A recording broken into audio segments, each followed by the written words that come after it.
यशोमती मैया के नंद लाला।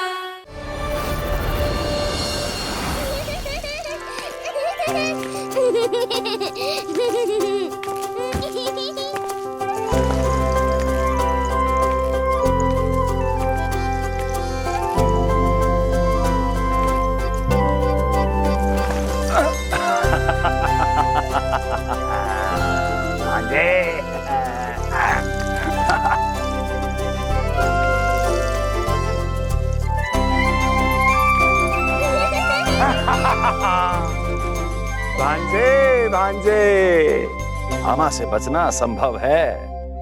मामा जी आपकी भुजाओं में कितना बल है, मुझे पीड़ा हो रही है। मेरा दूसरा हाथ पकड़ लीजिए। तुझे पीड़ा हो रही है?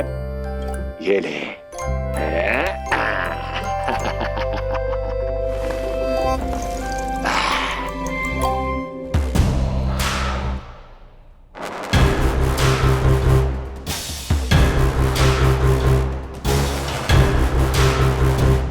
नारायण नारायण। मामा जी मूर्ख बन गए, मामा जी मूर्ख बन गए, मामा जी मूर्ख बन गए। इतना दुस्साहस! जा खेल। अब मामा जो है देवर्षि के साथ मंत्रणा करेंगे। जा खेल। क्योंकि अत्यंत महत्वपूर्ण ना हो तो देवर्षि हमारे द्वार पर आने का कष्ट नहीं उठाएंगे। कहिए देवर्षि, कैसे आना हुआ? मैं तो बस आपको ये अद्भुत कमल पुष्प भेंट करने आया था महाराज। इसे देखते ही मुझे आपका स्मरण हुआ था। मानो ये मुझे पुकार कर कह रहा हो, मुझे महाराज कंस के पास ले चलिए। इसमें तो कुछ भी विशेष नहीं है देवर्षि। इसमें 8 पंखुड़ियां हैं महाराज, और 8वीं पंखुड़ी सबसे विशेष है। यदि विश्वास न हो तो आप स्वयं गिनकर देख लीजिए। आप मेरा उपहास कर रहे हैं देवर्षि। आप गिनिए तो सही महाराज। 1 2 3 4 5 6 7 8। क्या आप निश्चित रूप से कह सकते हैं कि यही 8वीं पंखुड़ी है? विचार कीजिए महाराज। क्या आप बिना किसी शंका के कह सकते हैं कि कौन सी पंखुड़ी पहली है और कौन सी 8वीं? क्या आप पूर्ण विश्वास के साथ कह सकते हैं कि कौन प्रथम है और कौन अंतिम? फिर चाहे वो पंखुड़ी हो या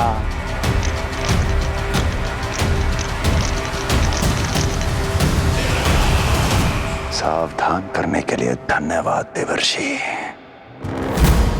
कंस के साथ धोखा करने वाले को अति भीषण दंड मिलेगा। भविष्य में ऐसी कल्पना मात्र से ही मेरे शत्रु भय से कांप उठेंगे। मथुरा नरेश, मैं तो मात्र पंखुड़ियों की बात कर रहा था। यदि आपने कुछ और समझ लिया है तो उसका उत्तरदायित्व मेरा नहीं है। नारायण नारायण।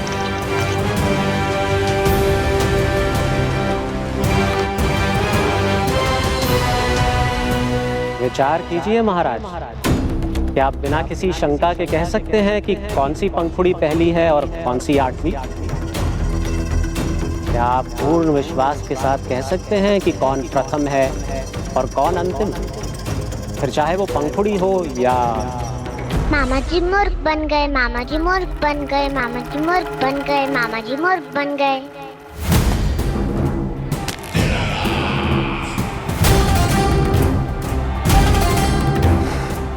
कंस को कोई मूर्ख नहीं बना सकता। कीर्तिमान।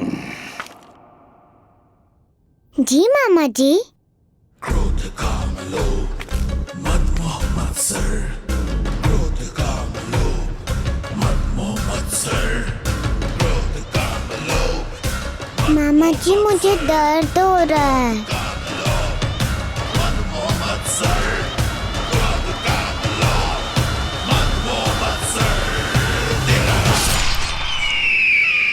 स्वामी, ये कीर्तिमान के लिए कैसा लग रहा है?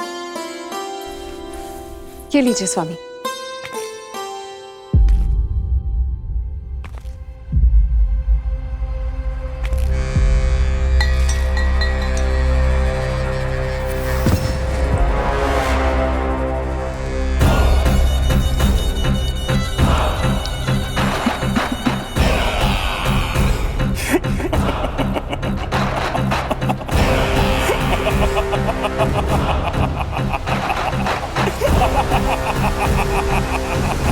नेत्रों के सामने अपनी संतान की हत्या होते हुए देखना कितना पीड़ादायक रहा होगा ये दृश्य।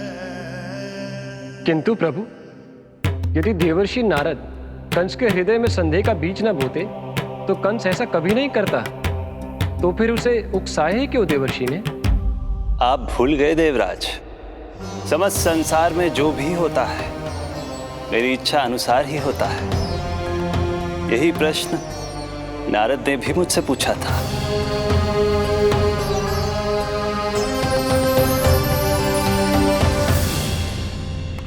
नारायण नारायण।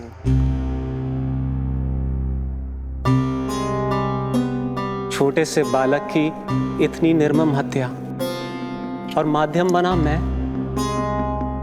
प्रभु, ये कैसी लीला है आपकी? अभी तो देवकी की 5 और संतानों की हत्या होना शेष है नारद। अब से कंस शिशुओं के जन्म लेते ही उनकी हत्या कर देगा। यदि जन्म के तुरंत बाद ही मृत्यु होनी है तो जन्म का लाभ ही क्या है प्रभु? यही विधि का विधान है नारद। कीर्तिमान और शेष 5 बच्चे श्रापग्रस्त हैं। जन्म के कर्मों के अनुसार अल्पायु होना उनकी नियति है।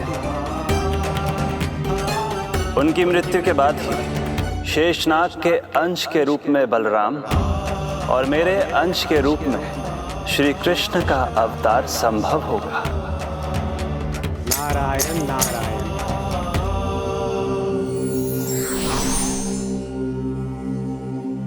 देवकी के पुत्र एक के बाद एक जन्म लेते रहे और उनकी हत्या कर कंस अपने पापों की संख्या में वृद्धि करता रहा।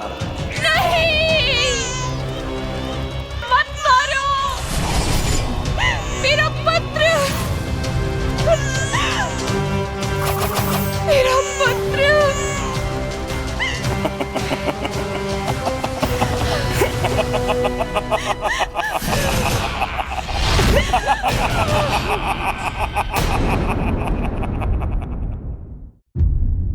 अब उसकी क्रूरता की कथा ऐसे मोड़ पर आ पहुंची जहां से वापसी असंभव है, क्योंकि अभी अभी उसने देवकी के छठे पुत्र का वध कर दिया है। हे प्रभु, कितना दुर्दांत है ये कंस। किंतु एक ही जन्म में एक साथ 2 माताओं का पुत्र बनने में उसने आपकी सहायता कैसे की प्रभु? उसके भय ने उससे ये कार्य सहज ही करवा दिया देवराज। जन्म लेते ही माता देवकी के सभी पुत्रों की हत्या कर उसने मुझे विवश कर दिया है। अब जीवित रहने के लिए मेरे अवतार को माता देवकी की कोख से जन्म लेने के तुरंत बाद मैया यशोदा के पास गोकुल जाना ही होगा। और इस प्रकार कंस के कारण एक ही जन्म में 2 माताओं का पुत्र बनने का आपका वचन सत्य सिद्ध होगा। आपकी लीला अपरंपार है प्रभु। आप सब अब निश्चिंत होकर जाइए।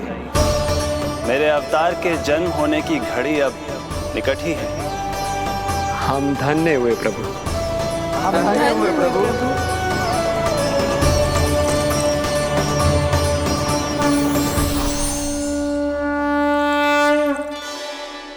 मुझे तो अभी से मैया यशोदा के साथ आपको खेलते हुए देखने की उत्सुकता हो रही है। उनकी प्रवृत्ति कितनी निराली है। क्रोध ना करूं तो क्या करूं? देखिए इसकी सतानी, फिर चला गया सुलक्षणा के बगीचे में फूल खाने। और आपको तो पता है ना सुलक्षणा का, इतनी सी त्रुटि हो जाए पूरे गांव में बखान करने में कोई कमी ना रखती। और जे की? अरे जब ग्वालिनों को पता चलेगा तो क्या कहेंगी? यही ना कि जसोदा अपने बच्चे को खाना ना देती, भूखा रखे है। सुनो जी, मैं तो कहती हूँ अब ब्याह करा देते इसका। अब वो ही ध्यान रखेगी इसका। केवल पत्नी सुधार सकती है तुझे। तुम इसके बारे में बात कर रही हो कि मेरे बारे में? नहीं, वैसे सारे गोकुल वाले यही कहते हैं कि हमारे घर पर तुम्हारा ही राज चलता है। हे नारायण, ये परिहास की बात है क्या? मैं इतना दबा के रखती हूँ क्या आपको? यशोदा, हास की बात थी। रामू के कारण मुंह से निकल गई। तुझसे तो मैं बात ही ना करूंगी। कर अपने मन की।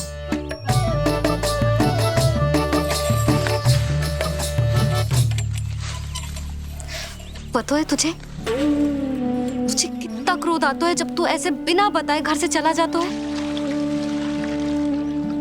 प्रेम है जे मेरा, चिंता है मेरी। तुझे कुछ हो जाए तो अपना लल्ला माना है तुझे।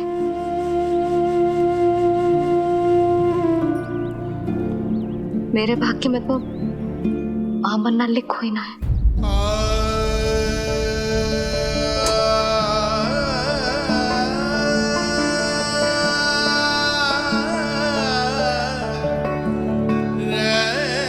यशोदा,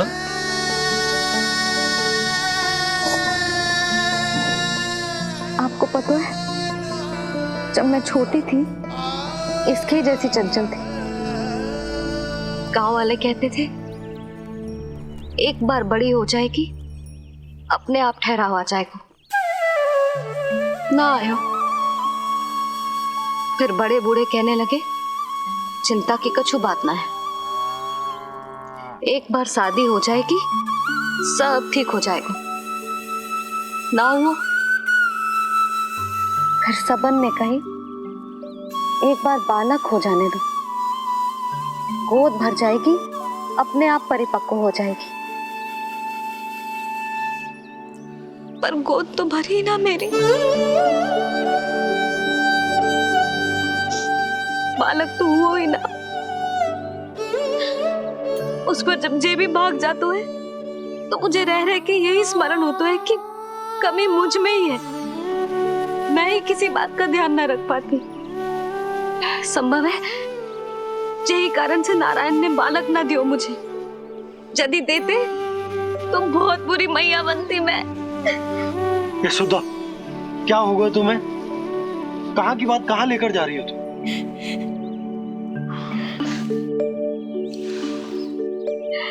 बालक अवश्य होगा हमें,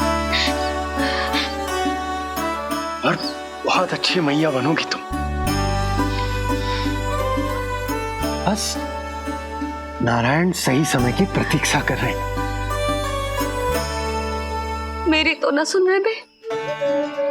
आप ही कह दियो उनसे अब और प्रतीक्षा ना होगी मुझसे।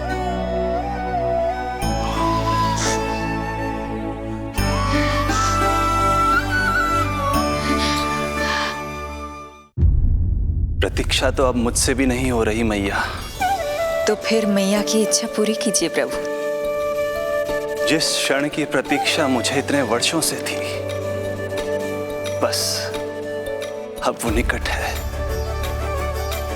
किंतु प्रभु, आपको तो माता देवकी का 8वां पुत्र बनकर जन्म लेना है, तो फिर 7वां पुत्र?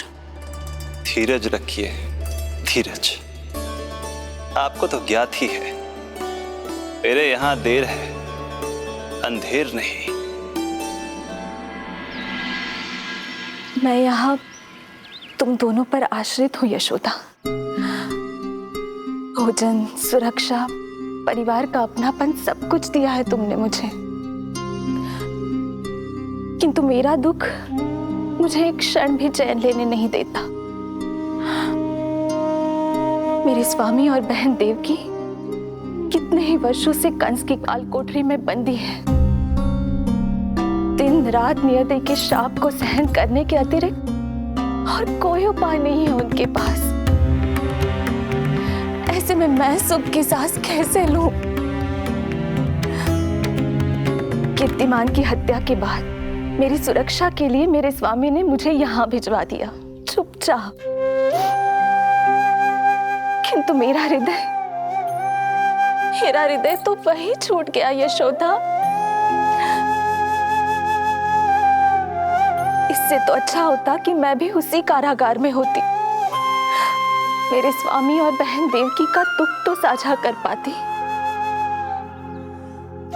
अपनी 6 संतानों को कंस के हाथों मृत्यु के गोद में जाते देखा है उन्होंने।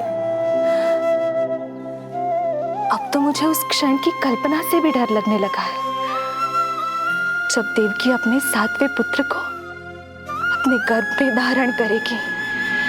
भय से भविष्य नहीं टलता, होनी होकर ही रहती है।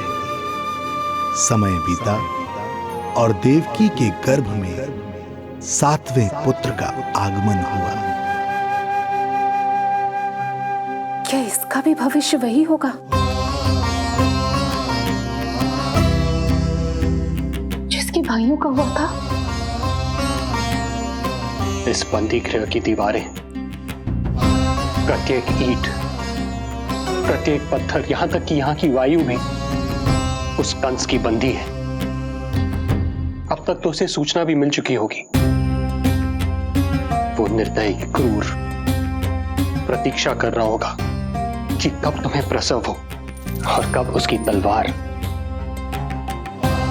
हमारे नन्हे शिशु, हमारी 7वीं संतान का रक्त पिए।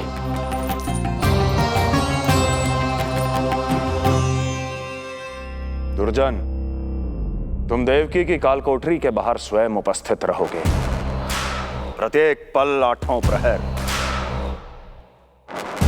जैसे ही शिशु पहली श्वास ले, तुम मुझे सूचित करोगे। अवश्य महाराज, आज्ञा दें।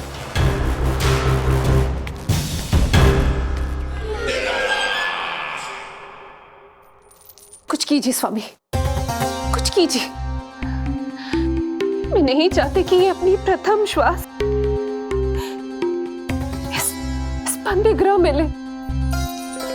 देवकी, विवशता से मेरा कलेजा भी फटा जा रहा है, किंतु इस काल कोठरी में बंद मैं कर ही क्या सकता हूं? किंतु इस सृष्टि के पालनहार, जगत के नियंता श्री हरि तो कर सकते हैं, तो फिर क्यों नहीं करते वो कुछ ऐसा कि कम से कम मेरी इस संतान का अंत उतना दुखद ना हो जैसा अन्य संतानों का हुआ था। क्यों नहीं करते वो कुछ? हरि, क्यों नहीं करते? बताइए ना स्वामी, क्यों नहीं करते वो? क्यों नहीं करते? जो देवी भविष्य में मेरी मां बनने वाली है, उनकी करुणा भरी पुकार को मैं व्यर्थ कैसे जाने दे सकता हूं? कंस के राक्षस तत्व के अंत के लिए ऐसी माया की आवश्यकता है जो मेरी लीलाओं को क्रियान्वित भी कर दे और उसे भनक भी ना पड़े। ऐसी क्षमता और माया किसके पास है प्रभु?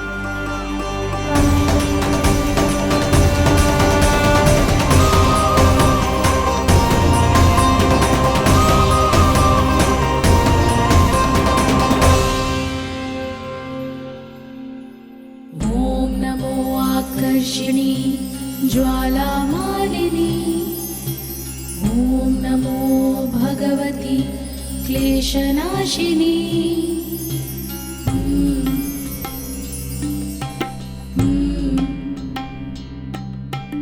ओम नमो योगमाये सर्वमोहिनी। ओम नमो योगमाये सर्व। आज्ञा दीजिए प्रभु। माता देवकी का गर्भपात करके उस संतान को रानी रोहिणी के गर्भ में स्थापित कीजिए देवी।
योग माया ने अपना कार्य पूर्ण किया।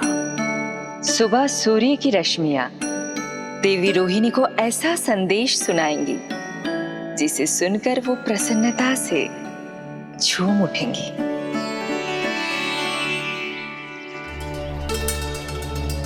यादव कुल के नए राजकुमार के आगमन पर बहुत बहुत शुभकामनाएं रानी।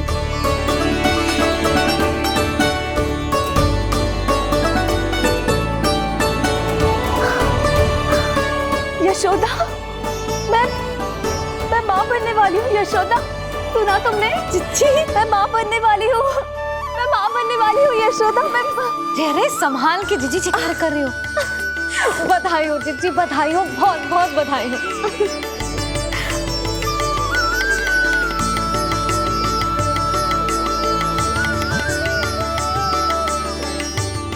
विधि का विधान भी विचित्र होता है।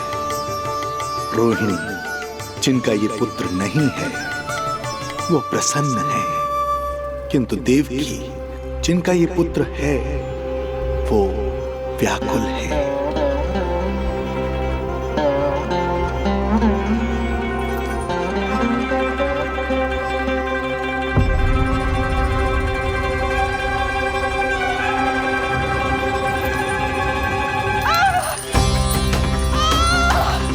क्या हुआ देवकी? तुम ठीक तो हो?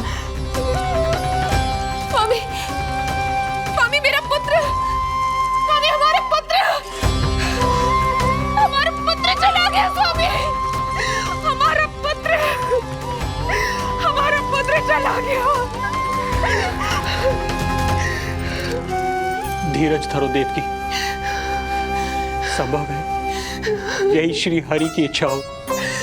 किंतु मैंने उनसे ये तो नहीं मांगा था ना स्वामी। मैंने कहा था हमारा पुत्र यहाँ श्वास न ले, इसका ये अर्थ नहीं था। क्यों किया नारायण ने ऐसा? क्यों किया?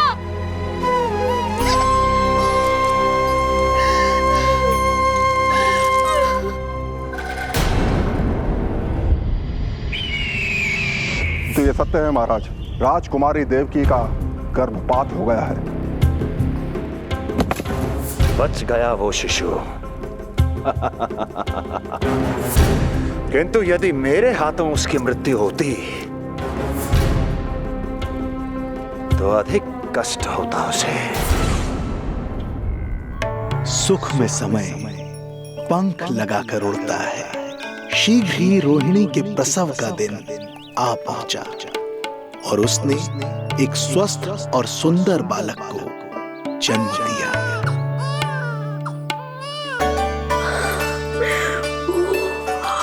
लो जिज्जी, संभालो अपने लल्ला को, जी भर के निहार लो इसे।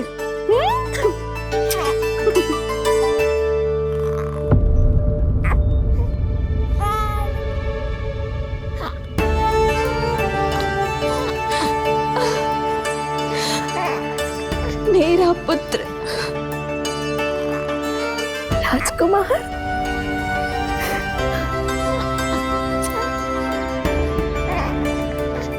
अच्छा जीजी, मैं तनिक इनको भी सूचना देकर आती हूँ। वसुदेव भैया तक भी तुझे शुभ समाचार पहुंचाना है।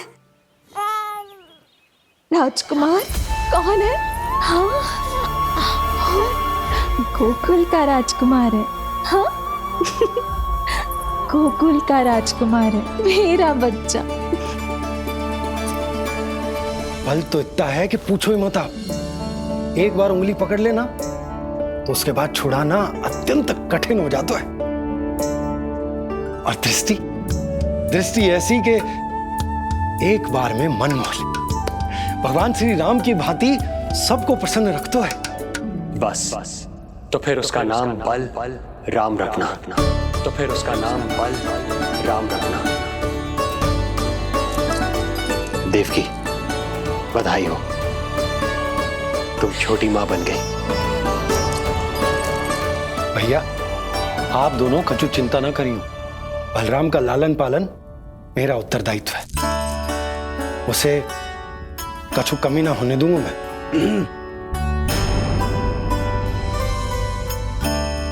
मुझे चलना चाहिए। कितने वर्षों बाद तुम्हारे कारण शुभ समाचार मिला है हमें। श्री नारायण हमेशा तुम पर कृपा बनाए रखे।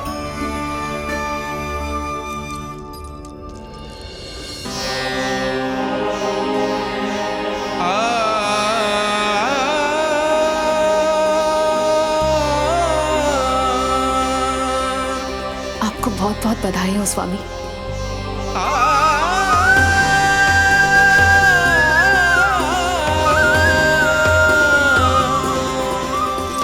देवकी, क्या हुआ?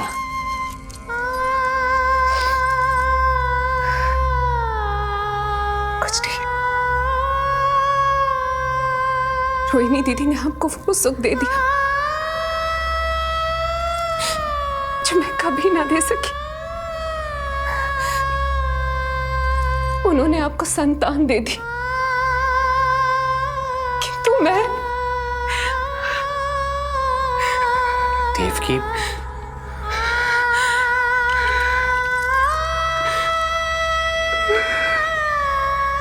इस समय जो व्यथा माता देवकी की है वही पीड़ा माता यशोदा की भी है।